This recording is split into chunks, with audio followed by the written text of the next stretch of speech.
pecinta film Donghua, melanjutkan cerita dari episode sebelumnya ya. Di episode sebelumnya, Xiaoyan dan kelompoknya sudah tiba di pegunungan tempat Yaolo ditahan oleh aula jiwa. Yaolo sendiri bisa merasakan aura yang sangat kuat bahwa bala bantuan segera datang ke arahnya. Dengan taktik dan siasat dari kelompok Xiaoyan, akhirnya mereka bisa memasuki pegunungan tanpa diketahui oleh mata-mata aula jiwa yang menjaga tempat tersebut. Pada saat ini samar-samar terlihat beberapa sosok hitam duduk di beberapa pilar batu di sekitar aula hitam besar yang berada di dalam lembah pegunungan itu. Sosok-sosok ini bertahan di dalam kabut hitam. Aura gelap pekat menyebar ke segala arah. Hati-hati, itu semut iblis pemakan batu. Bagaimana makhluk-makhluk ini bisa masuk ke sini? Teriak sosok di balik kabut hitam dengan keras. Ekspresi mereka tercengang saat mereka melihat gelombang semut hitam yang dengan cepat melonjak. Sosok hitam itu mengeluarkan gelombang sonik yang tajam dari mulutnya sebagai tanda bahaya. Gelombang itu dengan cepat terpancar ke aula besar yang tampak seperti binatang prasejarah raksasa. Semuanya, kita akan menyerang bersama dan melenyapkan semua makhluk ini. Jangan ganggu tetua terhormat lainnya, ucap sosok yang tampaknya memiliki kedudukan cukup tinggi. Dimengerti pelindung Liu, ucap ratusan sosok hitam yang berkumpul di bawah menanggapi dengan serempak setelah mendengar ini. Kabut putih meletus dari tubuh banyak semut iblis pemakan batu saat mereka bersentuhan. Kerutan di dahi orang berpakaian hitam di langit yang disebut pelindung Liu semakin mengeras. Lembah ini memiliki penghalang spasial yang dipasang oleh para tetua terhormat. Bagaimana mungkin makhluk-makhluk ini menerobos masuk? Mendengar suara keributan di luar, beberapa sosok hitam bergegas keluar dari dalam aula besar. Mereka baru saja mengajukan pertanyaan ketika mereka melihat semut iblis pemakan batu menyerbu dari segala arah. Ekspresi mereka langsung berubah. Apa yang terjadi? Mengapa ada begitu banyak semut iblis pemakan batu di sini? Bagaimana mereka bisa masuk? Ucap sosok-sosok hitam itu. Seorang pria berwajah gelap dan serius mengernyitkan alisnya. Matanya tiba-tiba menyapu lembah ini dan kegelisahan tiba-tiba muncul di hatinya. Dia berteriak dengan suara yang dalam. Ada yang salah. Semua orang harus... Boom! Dia belum selesai berbicara ketika ruang di sekitarnya tiba-tiba terdistorsi. Bang! 4 ahli Dousun meletus pada saat yang sama. Aura tersebut secara langsung menyebabkan pasir dan batu berterbangan di dalam lembah. Tekanan kuat menyebar dari langit dan menyebabkan ekspresi beberapa ahli dari aula jiwa berubah drastis. Hahaha, kalian bajingan dari aula jiwa, sudah saatnya kalian membayar hutang kalian hari ini. Suara tawa keras terdengar di langit. Hahaha, serang! Beberapa sosok bergegas turun dari langit. Mereka seperti harimau yang memasuki kawanan domba. Bahkan para pelindung itu, yang biasanya bertindak angkuh dan perkasa, hanya bisa buru-buru mundur karena terkejut menghadapi kelompok yang ganas seperti serigala dan harimau ini. Mereka tidak pernah menyangka akan ada seseorang yang cukup berani untuk mengambil inisiatif menyerang aula jiwa mereka. Beraninya kau membuat masalah di aula jiwaku. Apa kau mencari kematian? Ucap pelindung aula jiwa itu. Suara jeritan yang terus-menerus menggema di seluruh lembah akhirnya menarik perhatian para tetua terhormat di dalam aula. Tak lama kemudian, 5 sosok yang diselimuti aura pembunuh bergegas keluar dari dalam aula besar. Pandangan mereka menyapu tempat itu sebelum akhirnya berhenti pada Xiaoyan. Xiaoyan, kamu belum mati. Xiaoyan tanpa sadar mengangkat kepalanya setelah mendengar suara yang familiar ini. Dia menatap ke 5 sosok di langit. Api ungu coklat menyembur keluar dari tangannya. Dan dia meraih seorang ahli dari aula jiwa sebelum membakarnya hingga tak tersisa. Iblis tua Mugu, tidak disangka kau juga ada di sini, ucap Xiaoyan. Kau datang untuk Yao Chen kan? Harus kuakui bahwa keberanian kelompokmu benar-benar tak terbatas. Kau benar-benar berani merebut seseorang dari aula jiwaku. Ini pertama kalinya aku yang tua ini bertemu dengan hal seperti itu setelah menjadi tetua terhormat. Ucap seorang berpakaian hitam mengangkat dopeng di atas kepalanya dan berbicara dengan suara gelap. Dia tak lain adalah Mugu tua. Seorang Dousun berpakaian hitam di samping Mugu tertawa dingin sembari berkata, hahaha, tidak disangka ada seseorang yang kukenal. Feng Xunsei, kau benar-benar belum menyerah. Feng Xunsei tertawa samar setelah mendengar ini. Segera dia menoleh ke Xiaoyan dan berkata, masuklah dan temukan Yao Chen. Kita akan menunda mereka, ucap Feng Xunsei. Ya, Xiaoyan mengangguk. Tubuhnya bergerak dan dia bergegas memasuki aula besar. 5 Dousun dari aula jiwa di langit langsung berteriak dingin saat melihat ini. Berani sekali kau menyerbu aula jiwaku. Kau mencari kematian, ucap 5 Dousun itu. Hari ini kita semua akan melihat apakah kelompokmu memiliki kualifikasi ini, ucap Feng Xunsei. Pada saat ini tepat saat hendak memasuki pintu besar, ruang di depan Xiaoyan bergetar dan seorang lelaki tua berjubah ungu pucat muncul di depannya tanpa ekspresi apapun. Kamu adalah Xiaoyan. Apakah kamu masih ingat dengan diriku yang terhormat ini? Ucap pria tua berpakaian ungu itu menatap Xiaoyan dengan acuh tak acuh. Xiaoyan menyipitkan matanya. Dia bisa merasakan perasaan yang familiar dari pihak lain. Xiaoyan tersenyum, akhirnya dia mengingatnya. Kau bajingan tua yang telah menghancurkan kekuatan spiritual 2 kali, ucap Xiaoyan. Ekspresi lelaki tua berpakaian ungu itu berubah gelap dan dingin. Doki di dalam tubuhnya tiba-tiba menyembur keluar tanpa bisa ditahan saat ini. Pertempuran pun tidak bisa terhindarkan. Bang! Angin kencang berhembus saat keduanya bertabrakan. Angin itu mengguncang beberapa penjaga aula jiwa di dekatnya, hingga mereka berubah menjadi ketiadaan. Pilar batu besar itu juga memiliki banyak garis retak di atasnya. Xiaoyan tidak langsung mundur kali ini. Angin telapak tangan yang tajam yang disertai dengan api jantung 3000 teratai bertabrakan dengan kejam dengan telapak tangan Daosun yang berpakaian ungu. Betapapun hebatnya dirimu, tempat ini akan menjadi tempat di mana kamu meninggal hari ini, ucap Daosun yang berpakaian ungu itu. Niat membunuh melonjak di matanya. Tepat saat tubuhnya baru saja bergerak, sosok emas gelap turun dari langit seperti menara logam. Sosok itu mendarat di depan Xiaoyan dan memblokir serangan Daosun berpakaian ungu itu. Pelindung aula jiwa, hentikan bocah itu. Aku tidak peduli apakah dia hidup atau mati, teriak Daosun berpakaian ungu itu. Sementara Xiaoyan tubuhnya berubah menjadi garis hitam pekat yang melesat menuju aula besar dengan kecepatan kilat. Dalam beberapa kilatan, dia telah menyerbu ke pintu utama dan menghilang di dalam koridor. Sementara pertemuan besar yang menggetarkan jiwa telah meletus di luar aula jiwa, Xiaoyan menjadi seperti angin sepoi-sepoi saat ia menyerbu ke bagian dalam aula. Pada saat ini di bagian dalam aula, segera 4 sosok bergegas dari 4 sudut yang berbeda. Kemudian berkata, Bocah, beraninya kamu menerobos masuk ke aula jiwaku. Apa kau mencari kematian? Meskipun tempat ini hanya aula cabang dari aula jiwa, kekuatan pertahanannya masih tidak lebih lemah dari beberapa faksi tingkat atas, ucap sosok itu. Dari penampakan aura ini, ada 4 orang yang sebenarnya semuanya adalah Daosun ahli yang sebenarnya telah mencapai level 6 atau 7 bintang. Hanya 4 pelindung saja yang berani menghentikanku. Senyum dingin terpancar di wajah Xiaoyan. Pada saat ini Xiaoyan berhadapan dengan 4 pelindung aula jiwa yang cukup kuat. Tubuhnya yang menyerang ke depan bahkan tidak berhenti sedikit pun. Api ungu kecoklatan dengan cepat melonjak keluar dari dalam tubuhnya. Setelah itu ia berubah menjadi naga api ungu kecoklatan yang sangat besar. Ekor naga itu diayunkan dan kecepatan serangan ke depan Xiaoyan tiba-tiba meningkat. Setelah itu ia menjadi seperti meteor yang bertabrakan dan tanpa ampun bertabrakan dengan ular piton raksasa hitam itu. Bajingan, pelindung ini memintamu berhenti, teriak 4 pelindung itu. Bang! Tabrakan dahsyat ini langsung meledak menjadi ledakan yang menggetarkan jiwa.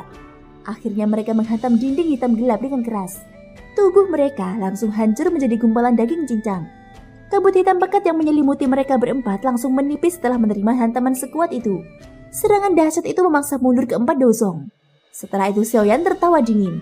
Hahaha, belalang mencoba menghalangi mobil, ucap Xiaoyan sambil tertawa pelan.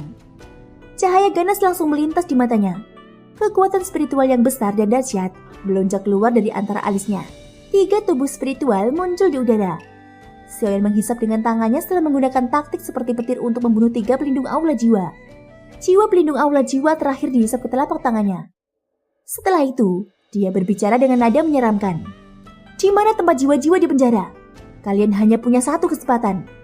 Kalau tidak, aku akan membinasakan kalian, ucap Xiaoyan dengan suara dalam. Ekspresi Xiaoyan samar-samar mengandung kebiadaban.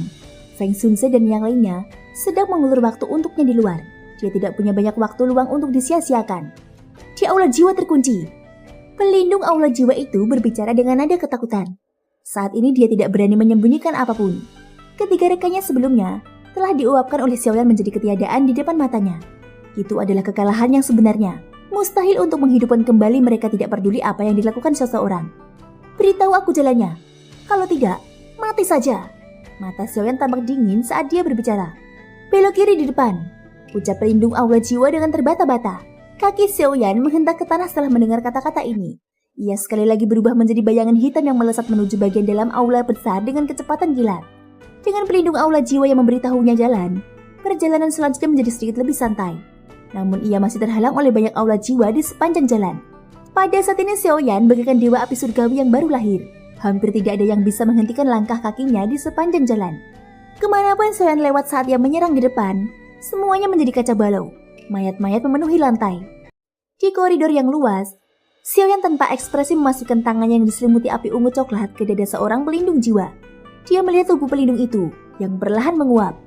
Setelah itu dia melempar tubuh itu ke samping secara acak, seolah-olah dia sedang membuang sampah. Dia melirik jiwa pelindung itu yang dia pegang di tangan kirinya dan berbicara dengan suara dingin. "Seberapa jauh lagi?" ucap Xiaoyan. Aula jiwa terkunci berada di ujung koridor. Ucap pelindung aula jiwa menjawab dengan hati yang ketakutan.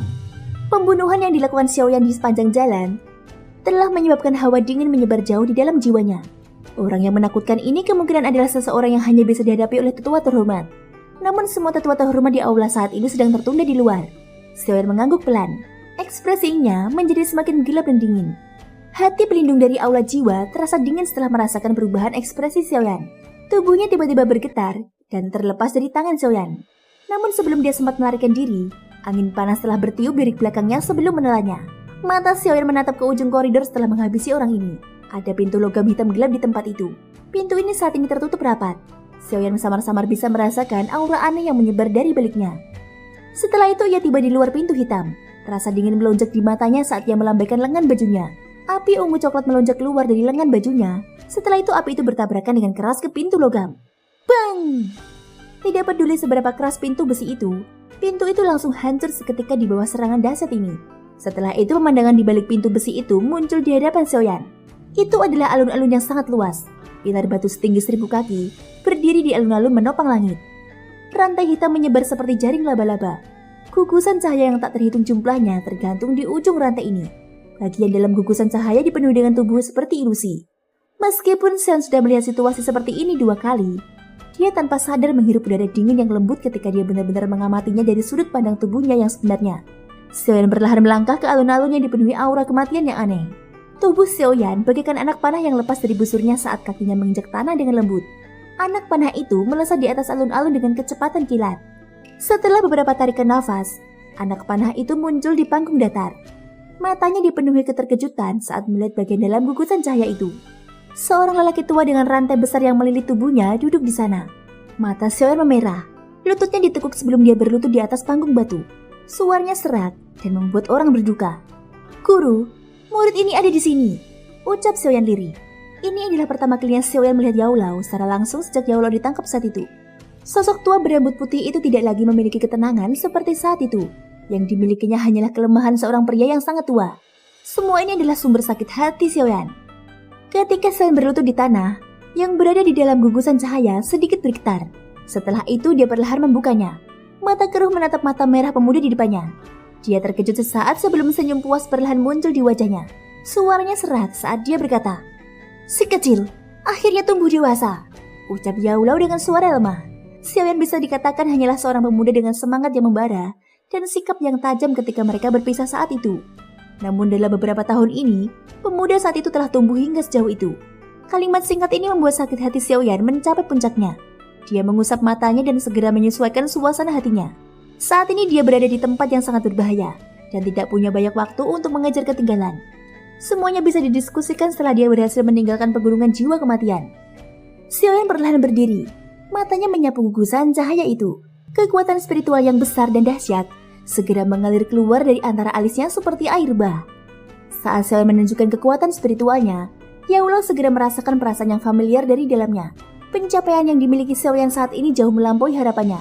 Setelah dia ditangkap saat itu, satu-satunya hal yang dia khawatirkan adalah Xiaoyan tidak akan memiliki siapapun untuk mengajarinya, yang mengakibatkan keadaannya tidak dapat berkembang. Dari kelihatannya sekarang, sepertinya dia telah meremehkan potensi Xiaoyan. Di saat yang sama, Xiaoyan berteriak dengan suara yang dalam. Kilatan dingin melintas di mata Xiaoyan saat dia melihat riak-riak tak terlihat yang semakin padat pada gugusan cahaya itu. Bang! Setelah suara ledakan terdengar, gugusan cahaya itu segera hancur berkeping-keping. "Guru, apakah Anda baik-baik saja?" Xiaoyan buru-buru membantu Yao Lao bangkit dari tanah setelah memecahkan gugusan cahaya itu. Matanya menatap ke 4 rantai hitam besar seperti ular piton. Tinjunya tanpa sadar mengencang. "Para bajingan dari aula jiwa ini," gumam Xiaoyan. "Ini adalah rantai pengunci jiwa.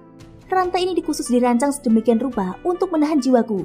Benda ini sangat keras, tidak mudah untuk menghancurkannya," ucap Yao Lao melihat rantai yang melilit tubuhnya. Xiaoyan mengernyitkan alisnya sedikit. Tangannya mengusap rantai logam itu dan semacam hawa dingin yang gelap dan pekat muncul di telapak tangannya. Namun aura gelap dan pekat ini baru saja memasuki tubuhnya ketika dimurnikan menjadi ketiadaan oleh api jantung 3000 teratai. Telapak tangan Xiaoyan mengencengkram rantai itu. Api ungu coklat langsung meletus dari telapak tangannya. Setelah itu api membakar rantai logam hitam pekat itu hingga mengeluarkan asap putih. "Ini," ucap Yaulo terkejut ketika melihat api ungu coklat di telapak tangan Xiaoyan. Seketika dia mengerti sesuatu. Kegembiraan memuncah di matanya saat dia bertanya dengan lembut. "Kau telah menelan api surgawi lainnya," ucap Yaulo. "Ya, itu adalah 3.000 api terbakar," ucap Xiaoyan dengan senyum tersungging di sudut mulutnya. Xiaoyan mengepalkan tangannya dengan kuat. Setelah simbol-simbol itu menghilang, rantai logam itu pun retak dengan paksa. Xiaoyan merasakan sedikit kegembiraan saat melihat bahwa api jantung 3.000 teratai memiliki kekuatan seperti itu. Ia buru-buru melanjutkan dengan cara ini, dan 3 rantai besar seperti ular piton lainnya juga terbakar dan putus. Xiaoyan melepaskan rantai yang terbakar dari Yaulo. Setelah kehilangan benda-benda aneh ini, ekspresi lemah di antara kedua alis Yaulo sedikit berkurang. Meskipun tubuhnya masih lemah, dia jauh lebih baik dibandingkan sebelumnya. Yaulo menggerakkan pergelangan tangannya dengan lembut. Ia melihat rantai aneh yang akhirnya terlepas dari tubuhnya. Ia sedikit meratap saat itu. Tidak disangka bahwa ia Yao Chen benar-benar memiliki kesempatan untuk melarikan diri. Yaulo melihat sekelilingnya. Aula jiwa terkunci ini masih dipenuhi aura jahat yang pekat. Aula ini juga memancarkan aroma kematian yang kuat. Kemudian dia berkata, "Ayo pergi. Aula jiwa ini sangat aneh dan tidak terduga. Sebaiknya kita pergi dulu," ucap Yaulo. Xiaoyan mengangguk pelan. Matanya tiba-tiba melirik gugusan cahaya yang memenuhi aula besar itu.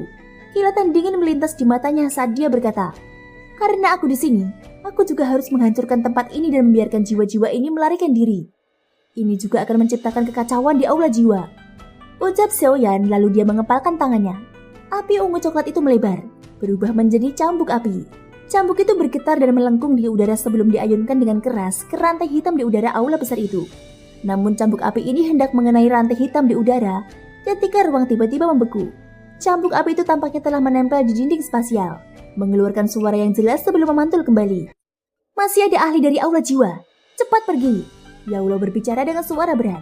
Ekspresinya sedikit berubah saat melihat pemandangan ini. Tanpa menunggu waktu lebih lama lagi, Xiaoyan meraih Yaulo dan tubuhnya berubah menjadi petir yang melesat ke arah luar aula besar. "Hahaha, Yao Chen, kau telah menemukan murid yang baik. Dia benar-benar berani datang ke aula jiwaku untuk merebutmu. Bahkan aku yang tua ini harus memuji keberaniannya," ucap sosok yang suaranya bergema di dalam aula besar itu. Sosok Xiaoyan tiba-tiba mundur dengan cepat. Seketika ruang tempat Xiaoyan yang mundur tiba-tiba terdistorsi dan berubah menjadi penghalang tak terlihat. Ekspresi Xiaoyan sedikit berubah saat merasakan penghalang yang terbentuk di belakangnya. Kakinya menghentak tanah, dan dia dengan paksa menstabilkan tubuhnya. Setelah itu dia mengangkat kepalanya, hanya untuk melihat seorang lelaki tua berpakaian putih keabu-abuan di udara yang ditutupi dengan rantai hitam. Kaki lelaki tua itu menginjak rantai saat dia tersenyum melihat ke arah mereka. Hal yang paling dikhawatirkannya masih terjadi. Para ahli dari aula jiwa yang menjaga tempat ini tidak hanya terdiri dari 5 dusun dari informasi yang telah mereka kumpulkan. Pada saat ini Yaulo menatap lelaki tua berpakaian putih keabu-abuan itu kemudian berkata, "Hantu tua Zaixing, kau juga ada di sini," ucap Yaulo. Ekspresinya sedikit berubah saat dia berbicara dengan suara yang dalam. "Hahaha, kepala aula sangat menghargai Anda. Karena itu, dia juga mengirim saya ke sini. Hanya saja Anda tidak menemukan saya," ucap Zaixing tua. Setelah itu dia melihat ke arah Xiaoyan dan berkata lagi, "Lagi pula saya yang tua ini berencana untuk memancing ikan besar. Apakah kau tahu aku akan datang?" Xiaoyan bertanya sambil tersenyum dingin. Hantu tua Zaixing tertawa dan menjawab, "Itu adalah sesuatu yang akan terjadi cepat atau lambat, dan kaulah ikan besarnya. Ketertarikan kepala aula padamu bahkan lebih besar daripada Yao Chen. Tentu saja yang kumaksud adalah kunci klan Xiao itu. Benda itu seharusnya ada padamu. Meskipun ayahmu menolak untuk mengatakan apapun, bahkan jika dia dipukuli sampai mati, orang yang paling menonjol di klan Xiao saat ini adalah dirimu. Akan lebih aman jika kuncinya ada padamu," ucap Zaixing. "Ayah!" Hati Xiaoyan sedikit bergetar. Niat pembunuh yang kuat melonjak di matanya. Para bajingan dari aula jiwa ini sepertinya mereka telah melukai semua kerabatnya. Yaulo di samping Xiaoyan berbicara dengan ekspresi muram. "Jangan melawannya. Pergi dulu. Kau bukan tandingannya," ucap Yaulo.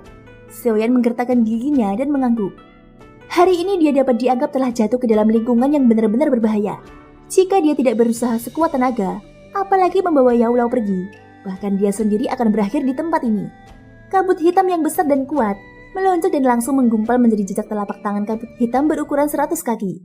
Sebuah telapak tangan menghantam Xiaoyan dengan keras. "Karena aku yang lama sudah menampakkan diri, bagaimana aku bisa membiarkanmu pergi dengan selamat?" ucap hantu tua Zaising. Tangan putih tuanya terjulur dari balik lengan bajunya. Ekspresi Xiaoyan berubah sedikit setelah mendengar suara angin kencang yang mengerikan yang dipancarkan. Segel tangannya juga mulai berubah dengan cepat. Skyfire 3 perubahan misterius. Perubahan pertama, perubahan kedua, perubahan ketiga. Teriak Xiaoyan.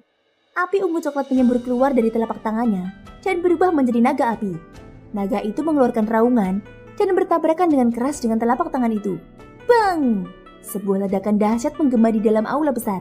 Gelombang udara yang menakutkan dengan kuat menghancurkan beberapa rantai hitam di dekatnya. Kekuatan hantu tua Zaising ini benar-benar mengerikan. Berdasarkan tebakannya, setidaknya telah mencapai level 5 bintang. Dengan kata lain, orang tua ini seharusnya adalah yang disebut Yanzun dari aula jiwa.